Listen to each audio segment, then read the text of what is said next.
Hello folks, this is Fred Levi, your instructor for the course, and in this video we're going to talk about how to write a letter to the credit bureaus requesting verification when no answer from a collection agency.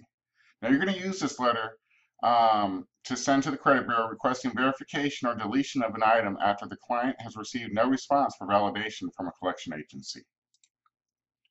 So again, as you can see, it's getting pretty redundant, but we do always want to have the client's name and address as well as the bureau's name and address. I like to throw in the date as well, so that way you have some type of reference point of when the letter was sent.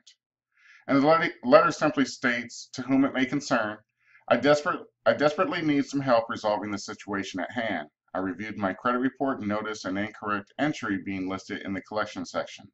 I mailed a letter asking for the collection agency to validate the alleged debt against me, reporting on account number blah blah blah. See letter enclosed. I have not yet received sufficient evidence proving that the debt in question is mine. They did send me a paper showing the balance, but that's all. I have absolutely no record of a debt with this company in the amount. I have tried to have this validated by the collection agency to no avail. So I'm requesting that you please verify that the information reporting on this account is in fact correct.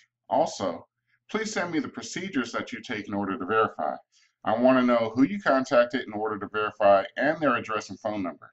Since the company is unable to provide me sufficient proof that I am legally obligated to pay this alleged debt, I'm requesting that you delete it from my credit report. Please send me confirmation of said deletion. Sincerely, and again, name, date of birth, social security number, and as you can see, we do have that carbon copy field for the Better Business Bureau, Federal Trade Commission, and you can always add on the Consumer Financial Protection Bureau.